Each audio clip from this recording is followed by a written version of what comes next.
জামাত ইসলামের মহাসমাবেশে মানুষ নিজের পকেটের টাকা খরচ করে দলে দলে যোগদান করছে। আমি বিএনপি করতাম, কিন্তু বিএনপির ভিতরে যে বখাটে বেয়াদব ঢুকেছে তাদের মুখে জুতা নিক্ষেপ করে ইসলামিক দলের শরীক হয়েছে। খিচুড়ির বাটি হাতে জনসভায় আসে না, বাংলাদেশ জামাত ইসলামের কর্মীরা 200 টাকার জন্য পল্টনে আসে না। জামাত শিবির রাজাকার এই মুহূর্তে বাংলা স্যার এই কথা বলে খুনি হাসিনা কাপড় খুলে পালিয়ে গেছে। জামাত ইসলাম যেভাবে বিদ্যুৎ গতিতে এগিয়ে যাচ্ছে, একটি দলের সুলকানি শুরু হয়ে গেছে। বাংলাদেশ জামাত ইসলামের প্রত্যেকটা নেতা কর্মীর মাথার তালু থেকে পায়ের তালু পর্যন্ত পুরোটাই কলিজা, যেটা আজকে প্রমাণ হবে। আমরা বলতে চাই, জামাত শিবির রাজাকার এই মুহূর্তে বাংলা স্যার এই কথা বলে খুনি হাসিনা কাপড় খুলে পালিয়ে গেছে। আজকে আরেকটি দল বলতেছে জামাত শিবির রাজাকার এই মুহূর্তে বাংলা স্যার। আল্লাহর কসম খেয়ে বলছি, যদি এই ধারা তারা অব্যাহত রাখে তারা আটলান্টিক মহাসাগরে ভেসে যাবে। বাংলার এই দিগন্ত সূর্য যতদিন থাকবে, বাংলাদেশ জামাত ইসলাম সিংহের মতো গর্জন দিয়ে ততদিন থাকবে। বাংলাদেশ জামাত ইসলাম খিচুড়ির বাটি হাতে জনসভায় আসে না, বাংলাদেশ জামাত ইসলামের কর্মীরা 200 টাকার জন্য পল্টনে আসে না। আজকে আমি একটি বেয়াদব ছেলের নাম উচ্চারণ করব, যুবদলের আহ্বায়ক রবিউল ইসলাম নয়ন। এই ছেলেটি টাকলা মুরাদের বেশ ধরেছে। আজকে এই ছেলেটি চরমনাই থেকে জামাত, জামাত থেকে হেফাজত, প্রত্যেকটা আলেমকে কটাক্ষ করেছে। আজকের এই মহাসমাবেশ থেকে তারেক জিয়াকে উদ্দেশ্য করে বলবো, রবিউল ইসলাম নয়ন নামের এই বখাটে বেয়াদবকে থামান। মনে রাখবেন, টাকলা মুরাদের মতো লোকেরা যদি বিএনপিতে প্রত্যাবর্তন করে, বিএনপির ধ্বংস অনিবার্য। আজকে আমি বলতে চাই, বাংলাদেশ জামাত ইসলামের প্রত্যেকটা নেতা কর্মী 5 ওয়াক্ত সালাত আদায় করে। বাংলাদেশ জামাত ইসলামের নেতা কর্মী বাজারে ঘাটে বিভিন্ন টেম্পো স্ট্যান্ডে চাঁদাবাজি করে না। আজকে দুঃখ লাগে, জেগেছে জনতা, জেগেছে দেশ, পথ হারাবে না বাংলাদেশ।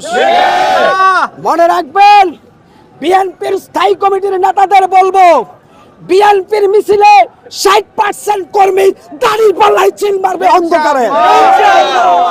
আপনারা বিএনপির নেতৃবৃন্দ, খালেদা জিয়া জামাত ইসলামকে মন্ত্রী বানিয়েছিল, শহীদ প্রেসিডেন্ট জিয়াউর রহমান ইসলামের কট্টর সমর্থক ছিল। সেই বিএনপিতে রামার বাম ঢুকে গেছে। আপনারা যারা বাংলাদেশ জাতীয়তাবাদী দল বিএনপি রামার বামের ভাষায় কথা বলেন, তাহলে বাংলাদেশ জামাত ইসলাম 200-র বেশি সিটে জয়লাভ করা এখন সময়ের দাবি। মনে রাখবেন, প্রিয় দেশবাসী, আপনারা আমাকে চিনেন, আমি বিএনপি করতাম, কিন্তু বিএনপির ভিতরে যে বখাটে বেয়াদব ঢুকেছে তাদের মুখে জুতা নিক্ষেপ করে ইসলামিক দলের শরীক হয়েছে। কেন? শেখ হাসিনা ছিল হিন্দুত্ববাদী দালাল, যার কারণে আমরা সত্য বলতে পারি নাই। আজকে লেভেল প্লেইং কন্ডিশন তৈরি হয়েছে। আজকে দেখি বাংলাদেশের প্রত্যেকটা জেলায় বিএনপির নেতা কর্মীরা আওয়ামী লীগের মতো করে চোখ রাঙ্গাচ্ছে। মনে রাখবেন, জামাত ইসলামের নায়েবে আমির আল্লামা দেলোয়ার হোসেন সাঈদী যদি আজকে থাকতো, আজকে বাংলাদেশের কোন নেতার টাইম থাকতো না।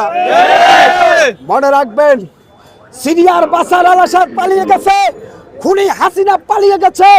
আগামী দিনে যারাই এই বাংলাদেশে স্বৈরাচারী কায়দায় রাষ্ট্রীয় ক্ষমতা চালানোর চেষ্টা করবেন, আপনারা হাসিনার চাইতে ভয়ঙ্কর পরিণতি ভোগ করার মানুষ আস্তে আস্তে বুঝতে শুরু করেছে কাদেরকে ক্ষমতার মসনদে আনা যায়। অতএব তারেক রহমানের বার্তা বিএনপির নেতা কর্মীরা প্রত্যাখ্যান করেছে। তারেক রহমান তিনি বলেছেন, ভয় দেখিয়ে না, ভালোবাসা দিয়ে মানুষের মন জয় করতে। কিন্তু আজকে দেখি বিএনপির নেতা কর্মীরা আলেম ওলামাদের সাথে বেয়াদবি শুরু করছে। ইনশাআল্লাহ আগামী নির্বাচনে তাদেরকে লাল কার্ড দেওয়া হবে। আসলে বাংলাদেশে একমাত্র জামাতে ইসলাম বা ইসলামিক দল ছাড়া বাকি যারা সভা সমাবেশ করে, তারা মানুষকে জোর করে হুমকি দিয়ে নিয়ে আসে। বড় ভাই ছোট ভাই কিশোর গ্যাংয়ের উপরে তারা নির্ভর করে, তাদের সাথে মুসলিম জনতা নাই। জামাত ইসলামের মহাসমাবেশে মানুষ নিজের পকেটের টাকা খরচ করে দলে দলে যোগদান করছে, কারণ হারামে আরাম নাই ভাই, হালালে বরকত। জামাত ইসলাম হালাল পথে চলে, এজন্য তাদের সমাবেশে বরকতে বরকত পূর্ণ হয়ে গেছে।